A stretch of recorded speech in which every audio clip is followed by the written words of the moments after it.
الشیطان الرجیم بسم اللہ الرحمن الرحیم توکلت علی الحی الذی لا یموت فوض امری الی اللہ ان اللہ بصیر بالعباد وما توفیقی الا باللہ۔ مولا امیر المومنین حضرت علی علیہ السلام فرماتے ہیں اکرم عشیرتک، اپنے خاندان والوں کی عزت اور احترام کیجئے۔ اکرم عشیرتک، اپنے خاندان والوں کی عزت اور احترام کیجئے۔ بے شماری میرے آقا جان، آج جو آپ کی خدمت میں ہو رہی ہے وہ یہ ہے، ذرا غور فرمانا۔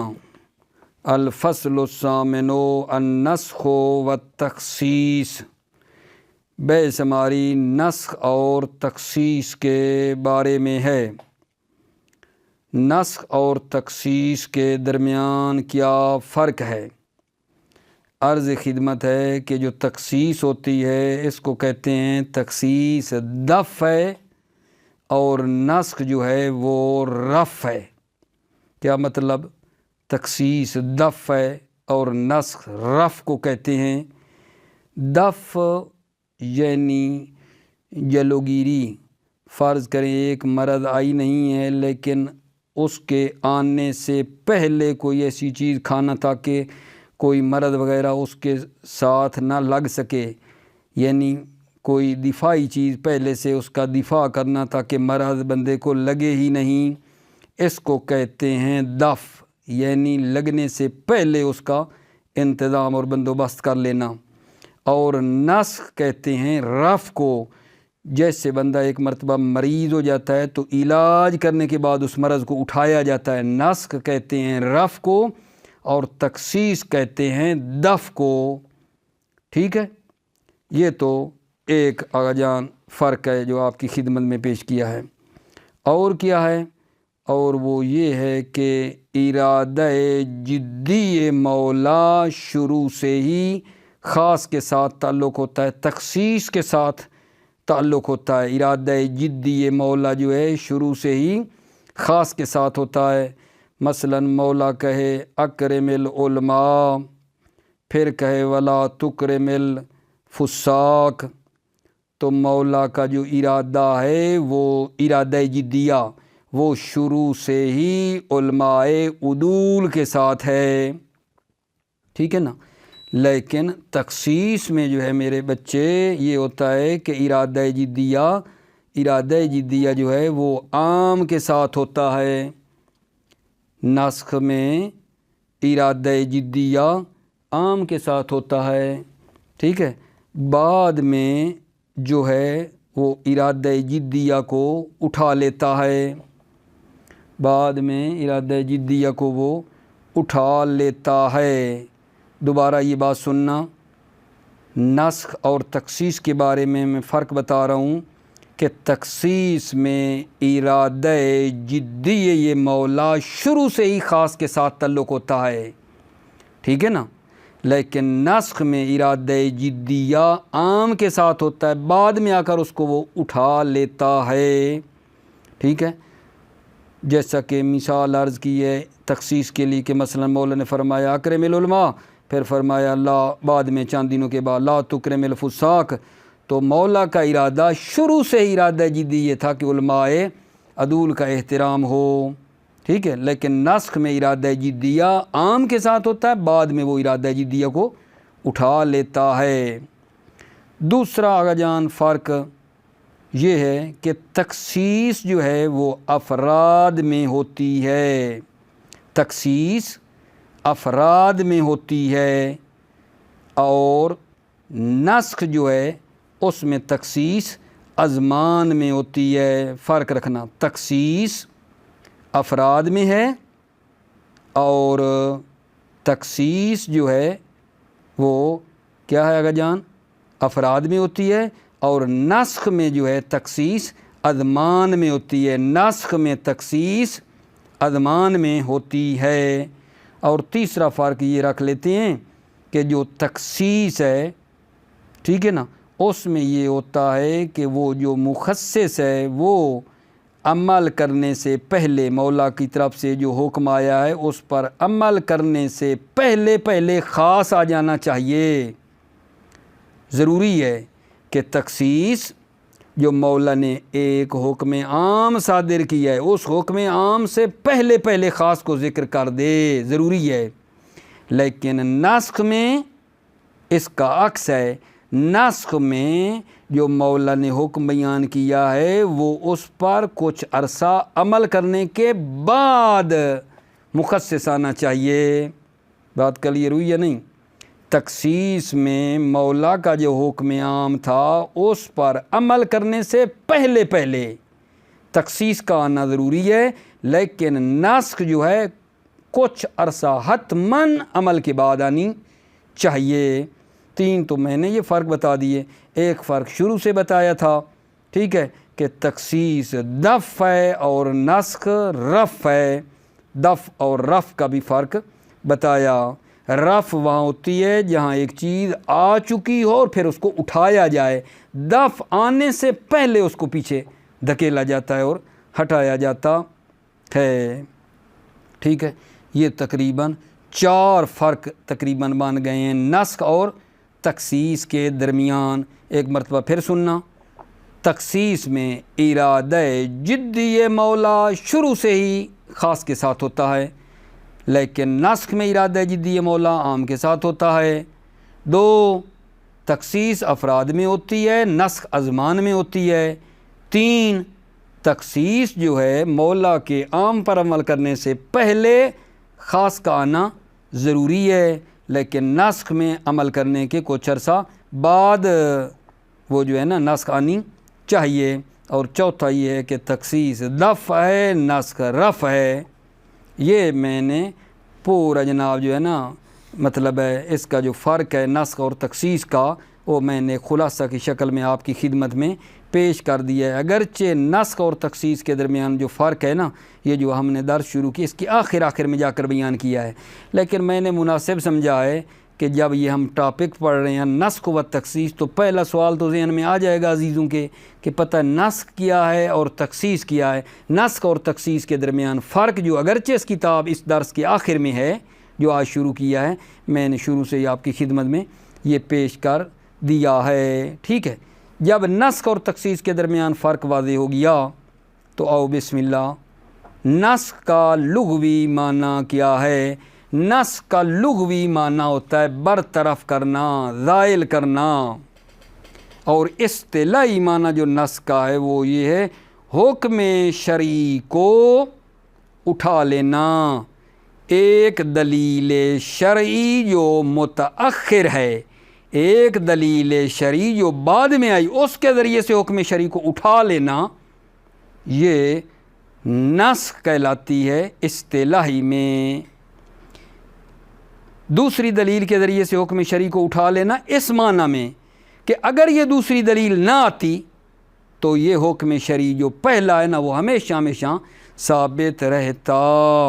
دوبارہ سننا، نسخ کا اصطلاحی معنی کیا ہے؟ حکم شرعی کو ایک دلیل شرعی متأخر کے ذریعے سے اٹھا لینا، اس طرح کہ اگر یہ دوسری دلیل نہ ہوتی تو پہلے والا حکم اسی طرح باقی تھا، اسی طرح باقی تھا۔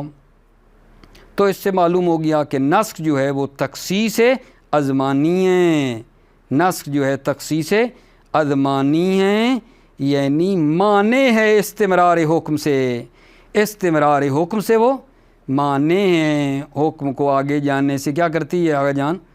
استمرار حکم سے روکتی ہے کہ یہ حکم جو ہے اتنے عرصے کے لیے اس کے آگے نہیں ہے، جیسا کہ آیا مجیدہ ہے، ٹھیک ہے نا، یا ایھا الذین آمنوا اذا نجیتم الرسول فقدموا بین یدی نجواکم صدقہ ذلک خیر لکم واطہر فإن لم تجدوا فإن اللہ غفور رحیم۔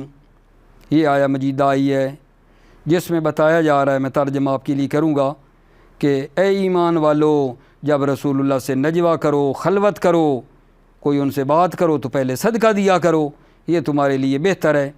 جب یہ آیا مجیدہ آئی کہ بھائی رسول اللہ سے بات کرنے سے پہلے تھوڑا صدقہ دے کر بات کیا کرو، جناب پیچھے ہٹ گئے، کوئی نزدیک نہیں آتا، رسول اللہ کے پاس خلوت ہو گئی، باتیں کوئی نہیں کرنے والے آتے تھے، ٹھیک ہے یا نہیں، پیسے کوئی نہیں، پیسے لگتے تھے نا پہلے، اب پیسوں کی باری آ گئی، ٹھیک ہے یا نہیں، تھوڑا سا صدقہ دے کر بات کرنے کی باری آ گئی، سارے ہٹ گئے، مولا علی، ٹھیک ہے نا، مولا علی کے بارے میں روایت موجود ہے کہ مولا علی تھے جنہوں نے صدقہ دے کر بات کی ہے، ٹھیک ہے نا، اور جو سوال پوچھیں وہ بھی تاریخ کے اندر موجود ہیں میرے آقا جان، بڑے کمال کے ہیں، اگر آپ کو ملیں تو دیکھنا۔ مولا علی جو صدقہ دیتے تھے اور گفتگو کرتے تھے، سبحان اللہ، کیا ہی وہ سوال اور کیا ہی جوابات ہیں، مزہ آئے گا آپ کو اگر آپ نے وہ مطلب ڈھونڈ کے ان کے بارے میں بحث گفتگو کی تو۔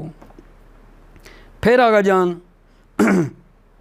جب بات ہو گئی کہ صدقہ دے کر بات کرو، لوگوں پر سنگین بات گزری میرے بچوں، ٹھیک ہے، لوگ مسئلہ پوچھنے سے بھی روک گئے، تو پھر یہ آیا مجیدہ نسخ ہو جاتی ہے، ٹھیک ہے، ایک دوسری آیا آتی ہے، اشفقتم ان تقدموا بین یدا نجواکم صدقات، کیا تم ڈر گئے ہو اس بات سے، ٹھیک ہے، اس بات سے ڈر گئے ہو کہ نجوا کرنے سے پہلے صدقہ دے دو، یعنی اگر تم ڈر گئے ہو نا، فَإِذَا لَمْ تَفْعَلُوا، ٹھیک ہے، پس اگر ایسا نہ کر سکو، وَتَابَ اللَّهُ عَلَيْكُمْ، معاف کر دیا ہے تمہیں اللہ نے، ٹھیک ہے، اللہ نے اس آیا کے ذریعے سے پہلی والی آیت کو منسوخ کر دیا۔ اور حضرت استاد بزرگوار حضرت آیت اللہ العظمیٰ جعفر سبحانی فرماتے ہیں کہ قرآن مجید میں جو آیات ناسخ اور منسوخ ہیں نا، جو نسخ ہوئی ہیں وہ دو ہیں، آگا کی تحقیق یہ کہ دو آیتیں ہیں، ایک یہی ہے جو میں نے پڑھی ہے آپ کی خدمت میں، نجوہ والی آیت ہے کہ جب رسول اللہ سے نجوہ کی بات آئی تو کہا صدقہ دے دو، صدقہ نہ دے سکے تو اللہ نے کہا میں نے معاف کر دیا، تمہیں معاف کر دیا، یہ حکم اٹھا لیا گیا۔ ایک یہ ہے، تو منسوخ کون سی آیت ہو گئی؟ وہ پہلے والی یا ایھا الذین آمنوا اذا نجیتم الرسول فقدموا بین یدی نجواکم صدقہ، ناسخ کون سی ہوئی؟ یہ آیت، اشفقتم ان تقدموا بین یدی نجواکم صدقات فاذا لم تفعلوا وتاب اللہ علیکم، اس دوسری نے آ کر پہلی کو آقا جان اٹھا لیا اس کے حکم کو، ٹھیک ہے۔ دوسری آیت جو ہے نا میرے عزیزو وہ یہ ہے، آگا کی تحقیق یہ ہے کہ آیات ناسخ و منسوخ دو ہیں، یہ دو ہیں۔ دوسری آیت یہ ہے والذین یتوفون منکم ویذرون ازواجا وصیۃ لازواج متاعا الی الحول غیر اخراج، حکم یہ تھا کہ وہ لوگ جو وفات پا جائیں تم میں سے اور چھوڑ جائیں بیویاں، ان لوگوں پر لازم ہے کہ وصیت کریں اپنی بیویوں کے لیے نان و نفقہ کی، 1 برس تک بغیر گھر سے نکالے، وصیت کر جائیں اپنی بیویوں کے بارے میں، 1 سال تک ان کو گھر سے نہ نکالا جائے، ان کو نان و نفقہ دیا جائے، ٹھیک ہے۔ پھر جناب ایک اور آیت آتی ہے جس سے یہ 1 سال والا حکم جو تھا نا وہ مطلب کیا کر دیا جاتا ہے، اس کو اٹھا لیا جاتا ہے۔ دوسری آیت کیا آتی ہے؟ والذین یتوفون منکم ویذرون ازواجا یتربصن بانفسہن 4 اشہر وعشرا، اور جو لوگ مر جائیں تم میں سے اور چھوڑ جائیں بیویاں تو روک کے رکھیں وہ اپنے آپ کو نکاح سے 4 مہینے اور 10 دن، یہ بات آ گئی، 4 مہینے 10 دن کے بعد وہ اپنا آگے نکاح کرنا چاہیں تو کر سکتی ہیں اور گھر سے بھی باہر جا سکتی ہیں، ٹھیک ہو گئی آگا جان بات۔ یہ 2 آیتیں آگا نے فرمایا ہے کہ میری نظر میں ثابت ہیں۔ اس کے بعد ایک نقطہ اور جو قابل غور ہے وہ یہ ہے کہ ایک نسخ جو ہوتی ہے نا، نسخ وہ قوانین عرفیہ میں ہے، ایک نسخ احکام شریعہ میں ہے، ان میں کیا فرق ہے جی؟ توجہ رکھنا، نسخ جو قوانین عرفیہ میں ہے وہ یہ ہے کہ وہ مثلا ایک قانون بناتے ہیں، ایک مدت تک عمل کرتے ہیں، پھر نا کیا کرتے ہیں کہ بھائی نا یہ کام صحیح نہیں تھا جو ہم نے کیا ہے، ٹھیک ہے نا، ان کے لیے مصلحت اور مفسدہ جو ہے، جو مخفی تھا وہ ظاہر ہو جاتا ہے کہ یہ کام غلط کر بیٹھے ہیں ہم، ٹھیک ہے یا نہیں؟ ان کے لیے تو وہ چیز جو مخفی تھی وہ ظاہر ہو جاتی ہے عرف کے لیے، ٹھیک ہے، لیکن کیا اللہ نے جو ایک حکم عام نازل کیا تھا، ایک مدت تک اس پر عمل ہوتا رہا اور پھر خدا نے اس حکم کو اٹھا لیا ہے، کیا خدا کو علم نہیں تھا؟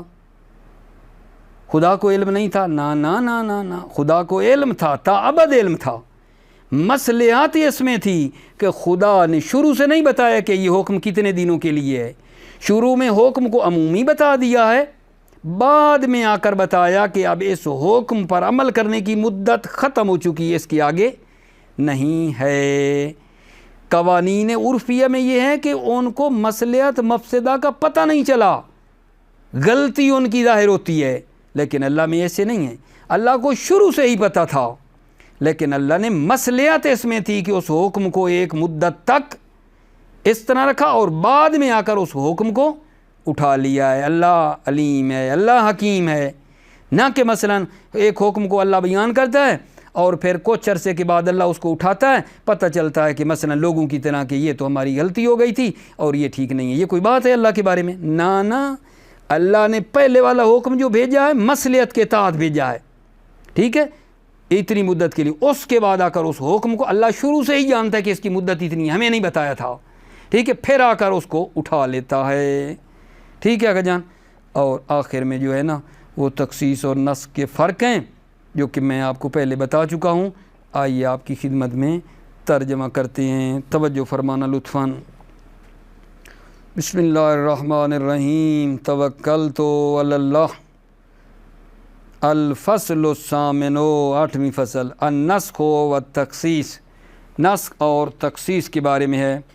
النسخ فی اللغت هو الازالہ. نسخ لغت میں کیا ہے؟ هو الازالہ، زائل کرنا ہے، برطرف کرنا ہے.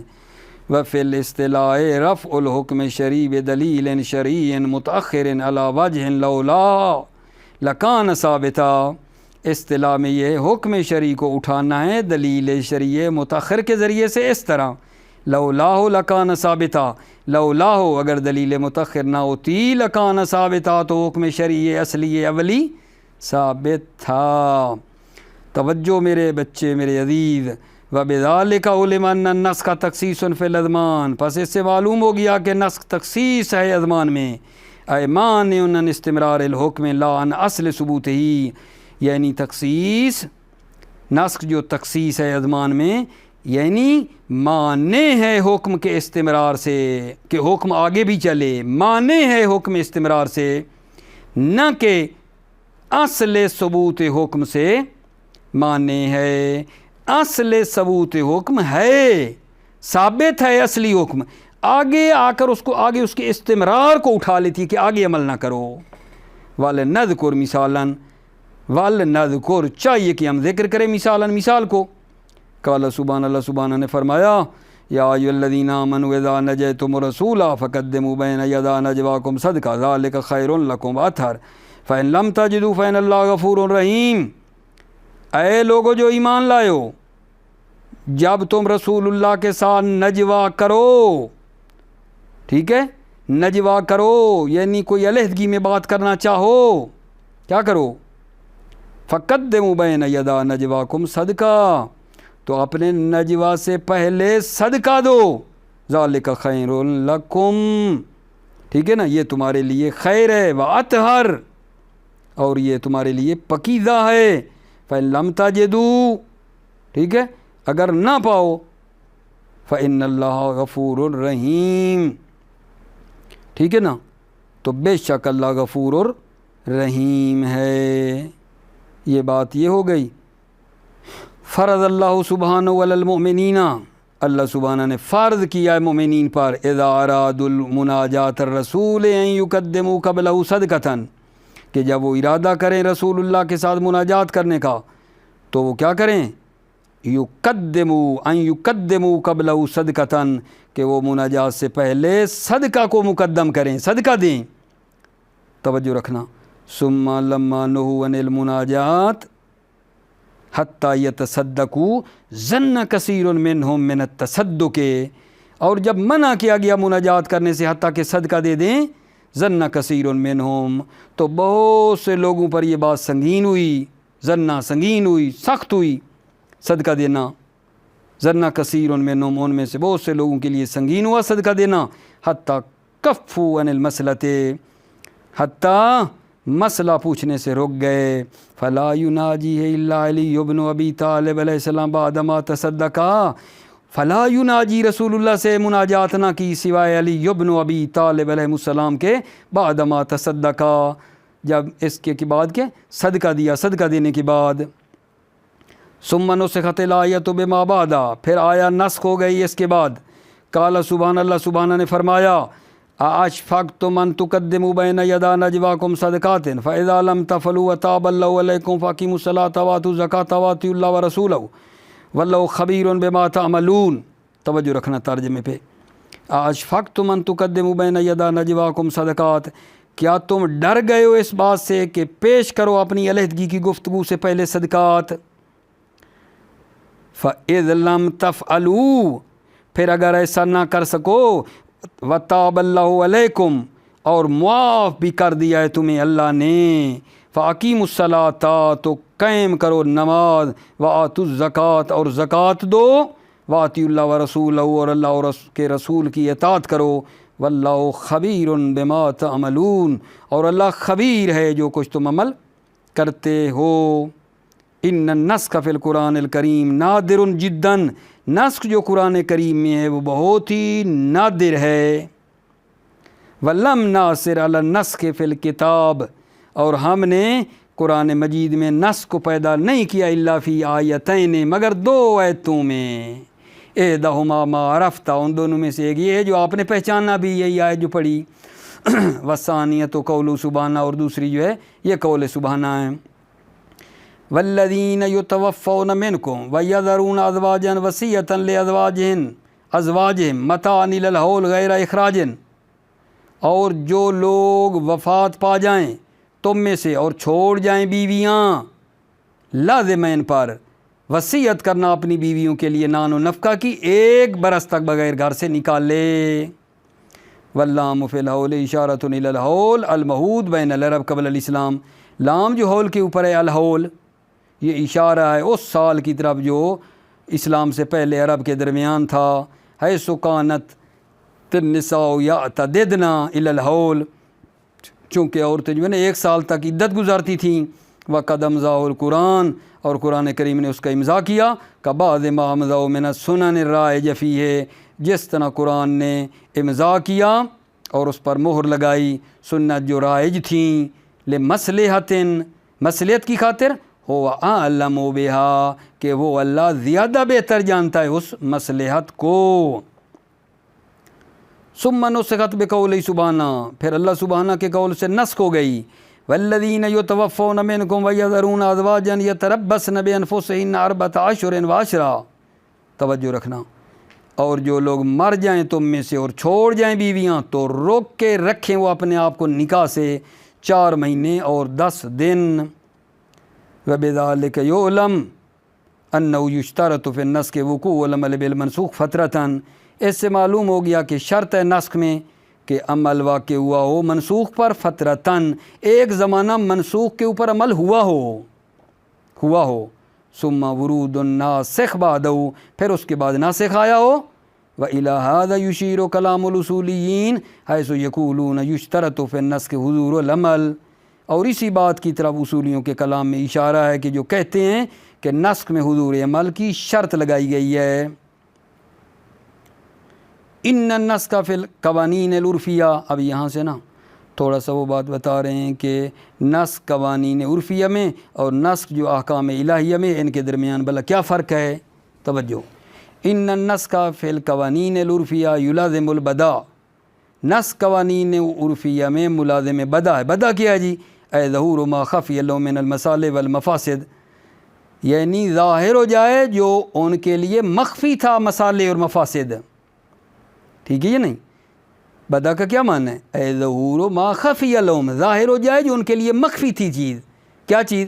من المصالح والمفاسد، مصالح اور مفاسد میں سے جو چیز مخفی تھی ظاہر ہو جائے، پتہ نہیں تھا مصلحت مفسدہ کا، بعد میں پتہ چل گیا کہ یہ ہماری غلطی تھی۔ وَهَذَا بِخِلَافِ النَّسْخِ فِي الْأَحْكَامِ الشَّرْعِيَّةِ، اور یہ خلاف ہے اس نسخ کے جو احکام شریعہ میں ہے۔ فَإِنَّ عِلْمَهُ سُبْحَانَهُ مُحِيطٌ لَا يُعْزَبُ عَنْ عِلْمِهِ مِثْقَالَ ذَرَّةٍ فِي الْأَرْضِ وَلَا فِي السَّمَاءِ، علم خداوند متعال محیط ہے، لا يعذب عن علمه، اللہ کے علم سے مخفی نہیں ہے، مثقال ذرۃ فی الارض، ذرہ بھی زمین میں، ولا فی السماء، اور نہ آسمان میں مخفی ہے۔ فاللہ سبحانہ یعلم مبدأ الحکم، اللہ سبحانہ جانتا ہے مبدأ حکم کو، وغایتہ، اور اس کی غایت کو، غیر ان المصلحۃ اقتضت اظہار الحکم بلا غایت، منتہا میرے بچے توجہ کرنا، مصلحت اقتضا کرتی ہے کہ وہ حکم کا اظہار کرے بغیر غایت کے کہ اس کو کہاں تک اس کی مدت ہے۔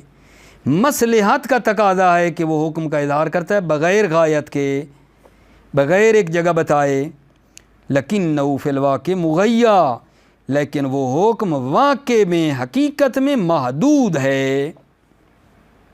فقد خرجنا بہذہ النتیجہ، پس ہم خارج ہوئے اس نتیجہ سے، فقد خرجنا، ٹھیک ہے نا، پس بالتحقیق خرجنا ہم نے لیا، ہذہ النتیجہ ہم نے اس نتیجہ کو لیا۔ کیا نتیجہ لیا جی؟ ان النسخ فی الاحکام العرفیہ رفع للحکم واقعا، نسخ احکام عرفیہ میں رفع حکم واقع میں، رفع للحکم حکم کو اٹھانا ہے واقعا، ٹھیک۔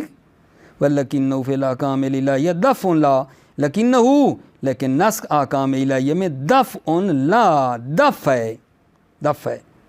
ہے وبیان للامد الذی کانت مغیّہ بہ منذ تشریعہا، اور بیان کرنا ہے سر انجام کو، الذی کانت مغیّہ بہ، وہ حکم مغیّہ تھا، محدود تھا، منذ تشریعہا، زمان تشریع سے، ٹھیک ہے۔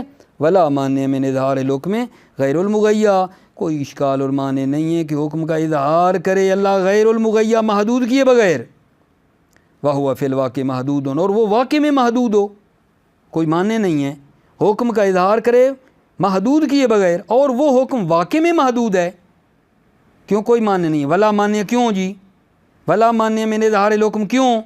لمصلحت، ایک مصلحت کی خاطر، فی نفس الاظہار، جو اس خود اظہار میں ہے، کہ بنحو عموم اظہار کرے، اس حکم کو بطور عموم اظہار کرے، مصلحت یہ ہے، ٹھیک ہے۔ ھذا هو النسخ، یہ ہے نسخ میں، ھذا هو النسخ یعنی یہ حکم نسخ میں ہے۔ واما حد التخصیص، اما جو حد تخصیص ہے وہ کیا آگا جان، یہاں فرق وغیرہ آ رہے ہیں نسخ اور تخصیص میں۔ تخصیص کیا ہے؟ فهو اخراج فرد او عنوان عن کونه محکوما بحکم العام من اول الامر حسب الارادۃ الجدیہ، تخصیص یہ ہے کہ ایک فرد کو یا عنوان کو جو محکوم تھا حکم عام کے ساتھ، اس فرد یا عنوان کو خارج کرنا من اول الامر سے جو عام کے حکم میں تھا، حسب الارادۃ الجدیہ، حسب ارادہ جدیہ، اس فرد کو خارج کرنا، ٹھیک ہے یا نہیں؟ بات پہنچی یا نہیں؟ تخصیص، حد تخصیص کیا ہے؟ فہو اخراج فرد او عنوان، فرد کو خارج کرنا یا عنوان کو خارج کرنا، کیسے؟ ان کونہ محکوما بحکم العام من اول الامر، جو فرد یا عنوان محکوم بحکم عام تھا اول امر سے، خارج کرنا حسب الارادۃ الجدیہ، ارادہ جدیہ کے لحاظ سے اس فرد کو یا عنوان کو خارج کرنا۔ وَإِن شَمَلَهُ حسب الارادۃ الاستعمالیہ، اگرچہ وہ فرد شامل تھا اس عام کے ارادہ جدیہ کے لحاظ سے، فَهُوَ تخصیص فی الافراد، پس تخصیص افراد میں ہوتی ہے، لا فی الاذمان، نہ کہ اذمان میں، مقابل النسخ الذی عرفت، مقابل اس نسخ سے جس کو آپ نے پہچانا، کہ انہ هو تخصیص فیہا، کہ نسخ تخصیص ہوتی ہے فیہا، اذمان میں۔ فرق میں نے شروع میں بتائے تھے کہ تخصیص افراد میں ہوتی ہے اور نسخ اذمان میں ہوتی ہے۔ وَلِأَجْلِ ذَلِكَ يُشْتَرَطُ فِي التَّخْصِيصِ وُرُودُهُ قبل حضور وقت العمل بالعام، اس وجہ سے شرط ہے تخصیص میں ورودہ، تخصیص آ جائے قبل حضور وقت العمل بالعام، عام پر عمل کرنے سے پہلے تخصیص آ جائے۔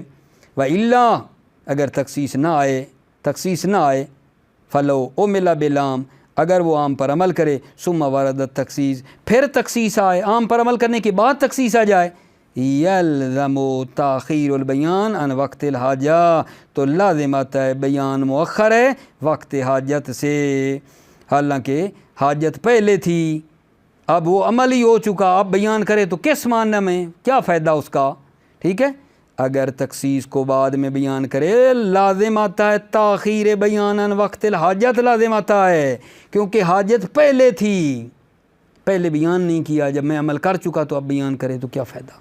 وَهُوَ قَبِيٌّ عَلَى الْحَكِيمِ، اور وہ قبیح ہے حکیم پر، فَلَا مَحِيصَ مِنْ وُرُودِهِ قَبْلَ الْعَمَلِ بِالْعَامِ، پس کوئی چارہ نہیں ہے کہ خاص وارد ہو قبل العمل بالعام، عام پر عمل کرنے سے پہلے، وَلَوْ كَانَ مُخَصِّصًا، اگر مخصص ہیں تو وہ عام پر عمل کرنے سے پہلے وارد ہو. نام لو کان ناسخاً للحکم العام، جی اگر ناسخ ہے حکم عام کو فی مورد ہی، مورد نسخ میں، تو یہاں یجب تاخیرہ ان وقت حضور العمل بالعام، یہاں ناسخ کا مؤخر ہونا واجب ہے ان وقت حضور العمل بالعام، عام پر عمل کرنے کے وقت سے ناسخ کا مؤخر ہونا واجب ہے. یہاں نسخ میں مؤخر ہونا واجب ہے، لیکن تخصیص میں عمل سے پہلے آنا واجب ہے.